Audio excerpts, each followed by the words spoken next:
Supreme Teaching. Prologue. To Janaka, king of Videha, came once Yajnavalkya, meaning to keep in silence the supreme secret wisdom. But once, when Janaka and Yajnavalkya had been holding a discussion at the offering of the sacred fire, Yajnavalkya promised to grant the king any wish, and the king chose to ask questions according to his desire. Therefore, Janaka, king of Videha, began and asked this question. Yajnavalkya, what is the light of man? The sun is his light, O king, he answered. It is by the light of the sun that a man rests, goes forth, does his work, and returns. This is so in truth, Yajnavalkya. And when the sun is set, what is then the light of man? The moon then becomes his light, he replied. It is by the light of the moon that a man rests, goes forth, does his work, and returns. This is so in truth, Yajnavalkya. And when the sun and the moon are set, what is then the light of man? Fire then becomes his light. It is by the light of fire that a man rests, goes forth, does his work, and returns. And when the sun and the moon are set, Yajnavalkya, and the fire has sunk down, what is then the light of man? Voice then becomes his light, and by the voice as his light he rests, goes forth, does his work, and returns. Therefore, in truth, O king, when a man cannot see even his own hand, if he hears a voice, after that he wends his way. This is so in truth, Yajnavalkya. And when the sun is set, Yajnavalkya, and the moon is also set, and the fire has sunk down, and the voice is silent, what is then the light of man? The soul then becomes his light, and by the light of the soul he rests, goes forth, does his work, and returns. What is the soul? Asked then the king of Videha. Waking and dreaming. Yajnavalkya spoke. It is the consciousness of life, it is the light of the heart. For ever remaining the same, the spirit of man wanders in the world of waking life, and also in the world of dreams. He seems to wander in thought, he seems to wander in joy. But in the rest of deep sleep he goes beyond this world and beyond its fleeting forms. For in truth, when the spirit of man comes to life and takes a body, then he is joined with mortal evils. But when at death he goes beyond, then he leaves evil behind. The spirit of man has two dwellings, this world and the world beyond. There is also a third dwelling place, the land of sleep and dreams. Resting in this borderland, the spirit of man can behold his dwelling in this world, and in the other world afar. And wandering in this borderland, he beholds behind him the sorrows of this world, and in front of him he sees the joys of the beyond. Dreams. When the spirit of man retires to rest, he takes with him materials from this all-containing world, and he creates and destroys in his own glory and radiance. Then the spirit of man shines in his own light. In that land there are no chariots, no teams of horses nor roads, but he creates his own chariots, his teams of horses and roads. There are no joys in that region, and no pleasures nor delights, but he creates his own joys, his own pleasures and delights. In that land there are no lakes, no lotus ponds nor streams, but he creates his own lakes, his ponds and streams. For the spirit of man is creator. It was said in these verses, abandoning his body by the gate of dreams, the spirit beholds in awaking his senses, sleeping. Then he takes his own light and returns to his home. This spirit of golden radiance, the wandering swan everlasting. Leaving his nest below in charge of the breath of life, The immortal spirit soars afar from his nest. He moves in all regions wherever he loves. This spirit of golden radiance, the wandering swan everlasting. And in the region of dreams, wandering above and below, the spirit makes for himself innumerable subtle creations. Sometimes he seems to rejoice in the love of fairy beauties. Sometimes he laughs or beholds awe-inspiring, terrible visions. People see his field of pleasure, but he can never be seen. So they say that one should not wake up a person suddenly, for hard to heal would he be if the spirit did not return. They say also that dreams are like the waking state, for what is seen when awake is seen again in a dream. What is true is that the spirit shines in his own light. I give you 1,000 gifts, said then the king of Videha, but tell me of the higher wisdom that leads to liberation. When the spirit of man has had his joy in the land of dreams, and in his wanderings there has beholden good and evil, he then returns to this world of waking. But whatever he has seen does not return with him, for the spirit of man is free. And when he has had his joy in this world of waking, and all his wanderings here has beholden good and evil, he returns by the same path again to the land of dreams. Even as a great fish swims along the two banks of a river, first along the eastern bank and then along the western bank, in the same way the spirit of man moves along beside his two dwellings, this waking world and the land of sleep and dreams. Deep sleep.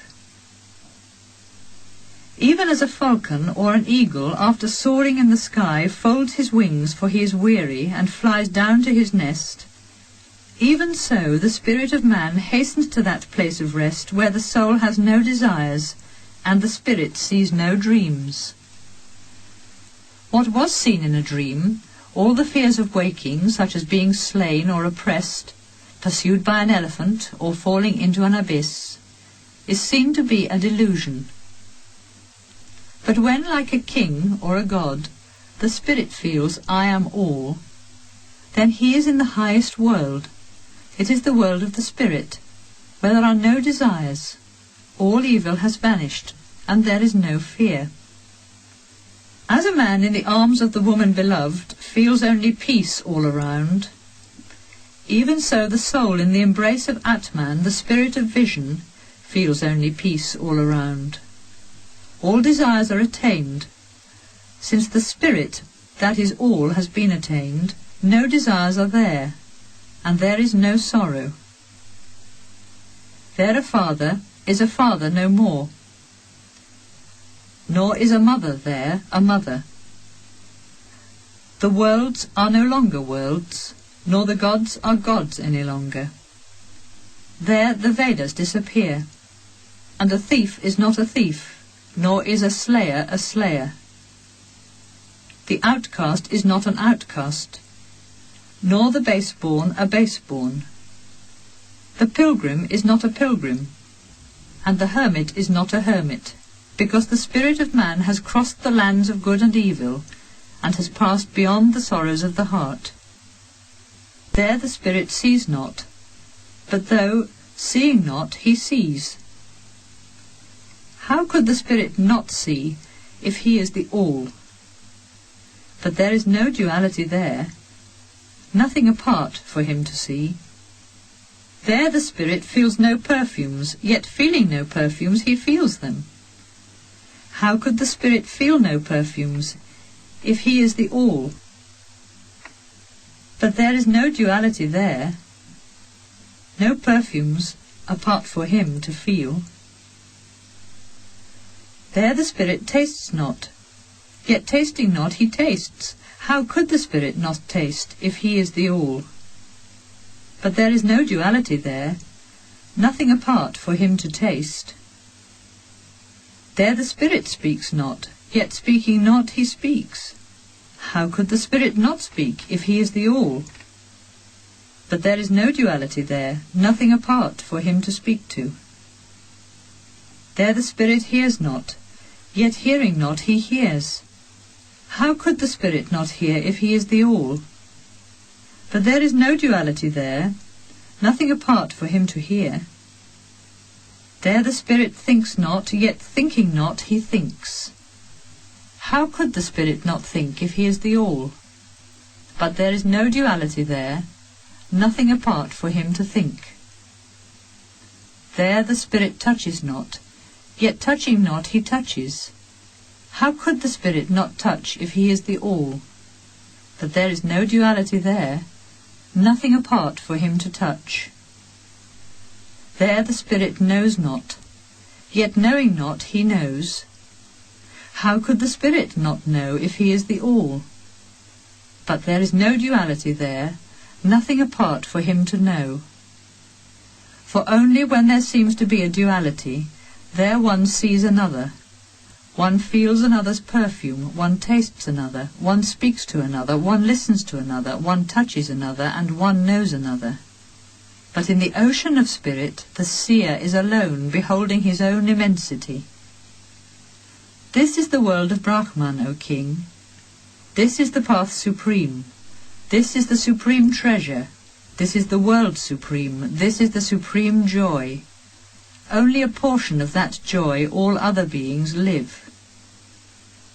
He who in this world attains success and wealth, who is lord of men and enjoys all human pleasures, has reached the supreme human joy.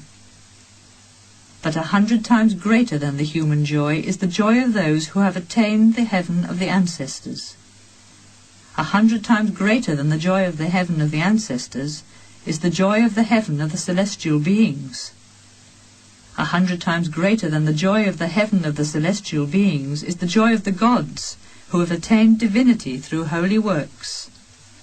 100 times greater than the joy of the gods who have attained divinity through holy works is the joy of the gods who are born divine, and of him who has sacred wisdom, who is pure and free from desire. 100 times greater than the joy of the gods who are born divine is the joy of the world, of the Lord of creation, and of him who has sacred wisdom, who is pure and free from desire. And 100 times greater than the joy of the Lord of creation is the joy of the world of Brahman, and of him who has sacred wisdom, who is pure and free from desire. This is the joy supreme, this is the world of the spirit, O king. I give you 1,000 gifts, said then the king of Videha, but tell me of the higher wisdom that leads to liberation. And Yajnavalkya was afraid and thought, intelligent is the king, he has cut me off from all retreat. When the spirit of man has had his joy in the land of dreams, and in his wanderings there has beholden good and evil, he returns again to this world of waking. Death. Even as a heavy-laden cart moves on groaning, even so the cart of the human body, wherein lives the spirit, moves on groaning when a man is giving up the breath of life. When the body falls into weakness on account of old age or disease, even as a mango fruit or the fruit of the holy fig tree is loosened from its stem, so the spirit of man is loosened from the human body and returns by the same way to life wherefrom he came. As when a king is coming, the nobles and officers, the charioteers and heads of the village prepare for him food and drink and royal lodgings, saying, "The king is coming, the king is approaching." In the same way, all the powers of life wait for him who knows this and say, "The spirit is coming, the spirit is approaching." And as when a king is going to depart, the nobles and officers, the charioteers and the heads of the village assemble around him, even so all the powers of life gather about the soul when a man is giving up the breath of life. When the human soul falls into weakness and into seeming unconsciousness, all the powers of life assemble around. The soul gathers these elements of life fire and enters into the heart. And when the spirit that lives in the eye has returned to his own source, then the soul knows no more forms. Then a person's powers of life become one, and people say, "He sees no more." His powers of life become one, and people say, "He feels perfumes no more." His powers of life become one, and people say, "He tastes no more." His powers of life become one, and people say, "He speaks no more." His powers of life become one, and people say, "He hears no more." His powers of life become one, and people say, "He thinks no more." His powers of life become one, and people say, "He touches no more." His powers of life become one, and people say, "He knows no more." Then, at the point of the heart, a light shines, and this light illumines the soul on its way afar. When departing by the head or by the eye or other parts of the body, life arises and follows the soul, and the powers of life follow life. The soul becomes conscious and enters into consciousness. His wisdom and works take him by the hand, and the knowledge known of old. Even as a caterpillar, when coming to the end of a blade of grass, reaches out to another blade of grass, and draws itself over to it, in the same way the soul, leaving the body and unwisdom behind, reaches out to another body, and draws itself over to it. And even as a worker in gold, taking an old ornament, moulds it into a form newer and fairer, even so the soul, leaving the body and unwisdom behind, goes into a form newer and fairer, a form like that of the ancestors in heaven, or of the celestial beings, or of the gods of light, or of the Lord of creation, or of Brahma, the Creator Supreme, or a form of other beings. The soul is Brahman, the Eternal. It is made of consciousness and mind. It is made of life and vision. It is made of the earth and the waters. It is made of air and space. It is made of light and darkness. It is made of desire and peace. It is made of anger and love. It is made of virtue and vice. It is made of all that is near. It is made of all that is afar. It is made of all. Karma. According as a man acts and walks in the path of life, so he becomes. He that does good becomes good. He that does evil becomes evil. By pure actions he becomes pure. By evil actions he becomes evil. And they say in truth that a man is made of desire. As his desire is, so is his faith. As his faith is, so are his works. As his works are, so he becomes. It was said in this verse, "A man comes with his actions to the end of his determination." Reaching the end of the journey begun by his works on earth, from that world a man returns to this world of human action.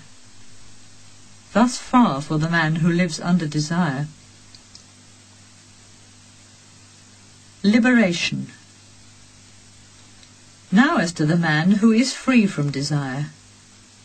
He who is free from desire, whose desire finds fulfillment, since the spirit is his desire, the powers of life leave him not. He becomes one with Brahman, the spirit, and enters into the spirit. There is a verse that says, "When all desires that cling to the heart disappear, then a mortal becomes immortal, and even in this life attains liberation."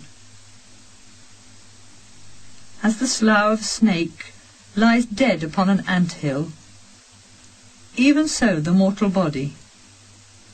but the incorporeal, immortal spirit is life and light and eternity.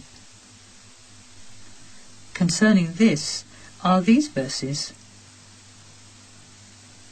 I have found the small path known of old that stretches far away.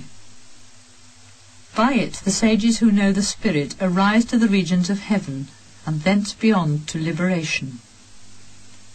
It is adorned with white and blue, yellow and green and red. This is the path of the seers of Brahman, of those whose actions are pure, and who have inner fire and light.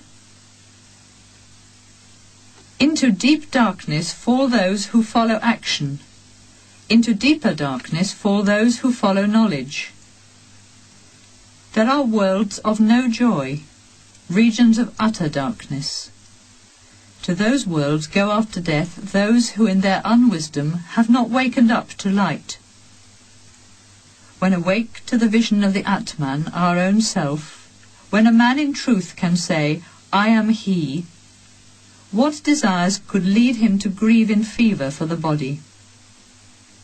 He who in the mystery of life has found the Atman, the Spirit, and has awakened to his light, to him as Creator belongs the world of the Spirit, for he is this world. While we are here in this life, we may reach the light of wisdom. And if we reach it not, how deep is the darkness? Those who see the light enter life eternal.